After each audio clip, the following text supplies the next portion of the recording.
ಒಂದು ವಾಕ್ಯ ಓದೋಣ. ಯೋಹಾನ ಬರೆದ ಸುವಾರ್ತೆ ಹಾ 15ನೇ ಅಧ್ಯಾಯ ಹ್ಮ್ 7ನೇ ವಚನ. ಹ್ಮ್ ನೀವು ನನ್ನಲ್ಲಿಯೂ ನೀವು ನನ್ನಲ್ಲಿಯೂ ನನ್ನ ವಾಕ್ಯಗಳು ನಿಮ್ಮಲ್ಲಿಯೂ ನನ್ನ ವಾಕ್ಯಗಳು ನಿಮ್ಮಲ್ಲಿಯೂ ನೆಲೆಗೊಂಡಿದ್ದರೆ ನೆಲೆಗೊಂಡಿದ್ದಾರೆ. ಏನು ಬೇಕಾದರೂ ಬೇಡಿಕೊಳ್ಳಿರಿ, ಹಾ ಅದು ನಿಮಗೆ ದೊರೆಯುವುದು. ಆಮೇಲೆ ಹಲ್ಲೆಲೂಯಾ. ನೀವು ನನ್ನಲ್ಲಿಯೂ ನನ್ನ ವಾಕ್ಯಗಳು ಅಂತ ನಿಮ್ಮಲ್ಲಿಯೂ. ಆಮೆನ್. ಒಂದು ವಾಕ್ಯದಲ್ಲಿಂತ ನಾವು ದೇವರು ಹಿಡ್ಕೊಂಡು ನಡೆದ್ರೆ ಆಗೋದಿಲ್ಲ. ಆಗೋದಿಲ್ಲ. ಹಲ್ಲೆಲೂಯಾ. ನೀವು ನನ್ನಲ್ಲಿಯೂ ನನ್ನ ವಾಕ್ಯಗಳು ಅಂದ್ರೆ ವಾಕ್ಯ ಎಷ್ಟಾದೋ ಒಂದೊಂದು ವಾಕ್ಯ ನಿನ್ನ ಹೃದಯದಾಗಿರ್ಬೇಕು. ಆಮೆನ್. ಹಲ್ಲೆಲೂಯಾ. ಈಗ ನಮ್ಗ ಮೇನ್ ವಾಕ್ಯ ಗೊತ್ತದ. ಏನು ವಾಕ್ಯ ಮೇನ್ ವಿಶ್ವಾಸಿ ಮಕ್ಕಳಿಗೆ ಗೊತ್ತದ ಅಂತಂದ್ರೆ, ನೋಡಿ, ದೇವ್ರ ಹತ್ರ ಪ್ರಾರ್ಥನೆ ಮಾಡಿದ್ರೆ ದೇವ್ರು ಕೊಡ್ತಾನ. ಇಬ್ಬರು ಮೂವರಲ್ಲಿ ಸೇರಿ ಕೂಡಿ ಬರ್ತಾರೋ, ನಮ್ಮ ಮಧ್ಯದಾಗ ದೇವ್ರು ಇರ್ತಾನ.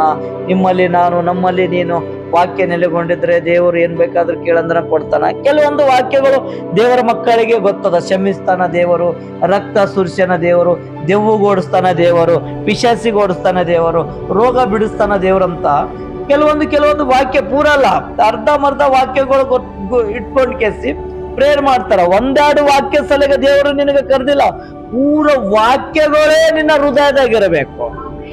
ಒಂದೆರಡು ವಾಕ್ಯಗಳು ಇದ್ರೆ ಅದು ಹಿಡ್ಕೊಂಡು ಪ್ರಾರ್ಥನೆ ಮಾಡ್ತದೆ, ಓಕೆ, ದೇವ್ರು ಅಷ್ಟಕ್ಕೆ ಗೆದ್ದಿಸ್ತಾನ. ಮತ್ತೆ ಇಂಡೈರೆಕ್ಟ್ಲಿಂತ ದೆವ್ವ ಸತಾಯಿಸ್ತಾ ಇರ್ತದಲ್ಲ. ಪೂರ ವಾಕ್ಯನೇ ನಿನ್ನ ಹೃದಯದಾಗಿದ್ರೆ ದೆವ್ವ ನಿನ್ನ ತಂಟೆಗೆ ಬರಲ್ಲ. ಯಾಕಂದ್ರೆ ಪೂರ ವಾಕ್ಯನೇ ಪರಮಾತ್ಮನ ವಾಕ್ಯ ಸೀದಾ ನಿನ್ನ ಹೃದಯದಾಗೇನೆ ಅವ. ನಿನ್ನಲ್ಲಿ ಏನಿಲ್ಲ, ನಿನ್ನ ಹೃದಯದಾಗ ವಾಕ್ಯ ಅವ.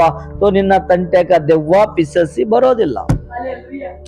ವಾಕ್ಯಗಳು ನಿನ್ನ ಹೃದಯದಾಗಿದ್ರೆ ನೀನು ಪ್ರಾರ್ಥನಾ ಮಾಡೋಕ್ಕಿಂತ ಮುಂಚೆನೆ ನಿನ್ನ ತಂದೆಯಾದ ದೇವರಿಗೆ ಗೊತ್ತು ನಿನಗೆ ಏನೇನ್ ಅಗತ್ಯ ಆದಂತ. ಆಮೆನ್. ಹಲ್ಲೆಲೂಯಾ. ಯಾಕಂದ್ರೆ ನಿನ್ನಲ್ಲಿ ವಾಕ್ಯನೇ ಆದ.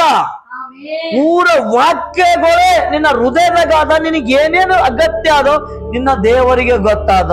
ಆಮೆನ್. ಹಲ್ಲೆಲೂಯಾ. ಪೂರ ವಾಕ್ಯ ನಿನ್ನ ಹೃದಯದಾಗ ಆದಂತಂದ್ರೆ ನೀನು ಮಾಡೋ ಪ್ರಾರ್ಥನೆದಾಗ ನಿನಗೂ ಕೂಡ ಜಯ ಕೊಡ್ತಾನ. ನಿನ್ನ ಮುಖಾಂತರ ಇನ್ನೊಬ್ಬರಿಗೆ ಕೂಡ ಜಯ ಕೊಡ್ತಾನ. ಆಮೆನ್. ಈ ಪೂರ ವಾಕ್ಯನೇ ನಿನ್ನ ಹೃದಯದಾಗ ಆದಂತಂದ್ರೆ ದೇವರಿಗೆ ನೀನು ಪ್ರಾರ್ಥನೆ ಮಾಡಿದಂದ್ರೆ ನಿನ್ನ ಪಕ್ಕದ ಮನೆಯವರು ಉದ್ಧಾರ ಆಗ್ಲಿ, ನಿನ್ನ ಕುಟುಂಬದವರು ಉದ್ಧಾರ ಆಗ್ಲಿ, ನಿನ್ನ ವೈರಿಗಳು ಉದ್ಧಾರ ಆಗ್ಲಿ, ನಿನ್ನ ಶತ್ರುಗಳು ಉದ್ಧಾರ ಆಗ್ಲಿ ಅಂದ್ರೆ ಪೂರ ವಾಕ್ಯ ನಿನ್ನ ಹೃದಯದಾಗ ಆದ. ದೇವರು ಪೂರ ಮಾಡ್ತಾನೆ. ಆಮೆನ್. ಹಲ್ಲೆಲೂಯಾ. ವಾಕ್ಯಕ್ಕಾಗಿ ನಾವು ತೌಕ ಪಡಬೇಕು. ಇನ್ನೊಬ್ಬ ಬೇರೆ ರೀತಿಲಿಂತ ದೇವರ ಹತ್ರ ತೌಕ ಪಡಬಾರ್ದು.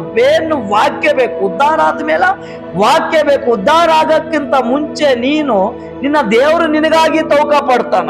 ನೀನು ಹುಡುಕ್ತಾನ, ನಿನ್ನ ಪಾಪ ಕ್ಷಮಿಸ್ತಾನ. ನೀನು ರೋಗದಾಗಿದ್ದೋ, ಮಾಟ ಮಂತ್ರದಾಗಿದ್ದೋ, ದೆವ್ವದಾಗಿದ್ದೋ, ಪಿಶಾಚದಾಗಿದ್ದೋ ಎಲ್ಲ ಪಾಪ